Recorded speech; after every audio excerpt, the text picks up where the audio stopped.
इसने मुझे कहा था कि गोली मार देंगे अगर तुम 10 बजे मुझे ना मिलने आई ना तो गोली मार देंगे। मुझे इस चीज का इंसाफ चाहिए।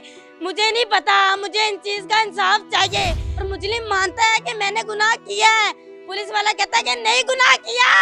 मुझे इन चीज का इंसाफ चाहिए, किसी ना किसी तरीके से इंसाफ चाहिए। मुझे नहीं पता। मेरे साथ बहुत गंदा इन लोगों ने बिहेव किया, ठीक है। बारी बारी इन लोगों ने, सब ने मेरे साथ गंदा किया। मुझे इन चीज़ का इंसाफ चाहिए। सारे ऊपर खड़े होके मेरी इन लोगों ने वीडियो बनाई है। मुझे इस चीज़ का इंसाफ चाहिए, ठीक है। धमकाया क्या इन्होंने आपको? धमकाया ये है कि इन लोगों ने मुझे कहा था कि गोली मार देंगे तुम लोग को। इसने मुझे कहा था कि गोली मार देंगे अगर तुम 10 बजे मुझे ना मिलने आई ना तो गोली मार देंगे। मुझे इस चीज़ का इंसाफ चाहिए। मुझे नहीं पता, मुझे इन चीज़ का इंसाफ चाहिए।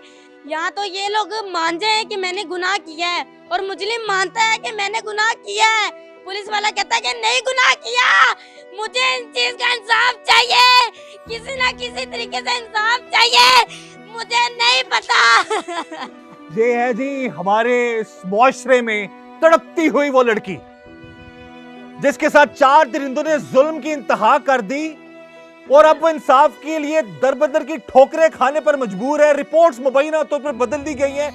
डीपीओ साहब कहते हैं कि इसको इंसाफ मिलना चाहिए, लेकिन निचले जो एसएचओ लेवल के मामलात हैं या इन्वेस्टिगेशन ऑफिसर के मामलात हैं वो इस तरह से हैं जी कि इस बच्ची को इंसाफ नहीं मिल रहा, इसी को जुल्मबार कहा जा रहा है। ये चीख कर हमारे इस मुआशरे को झंझोड़ रही है और वज़ीर आला पंजाब मरियम नवाज साहिबा से और आईजी पंजाब उनसे और डीपीओ शेखुपुरा से और इलाके के जो एसएचओ से ये अपील कर रही है कि इनको इंसाफ मिलना चाहिए। तफ्तीश निचले लेवल तक मामलात बेहतर नहीं है। हम ये गुजारिश करेंगे खुदारा इस बच्ची को इंसाफ मिलना चाहिए।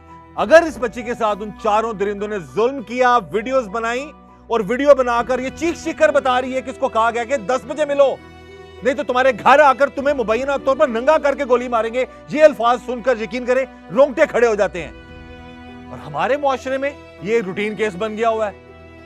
बच्ची, हाँ जी राती क्यों आई है तुम वापस, इस पे इल्जाम लगा दो। हाँ जी इसी ने खुद बुलाया होगा, इस पे इल्जाम लगा दो। एक नहीं, 2 नहीं, 4 लोगों ने इसके साथ जुल्म किया है। हम यही गुजारिश करेंगे, हम किसी पर इल्जाम नहीं लगा रहे। इस केस की तफ्तीश मेरिट पर होनी चाहिए।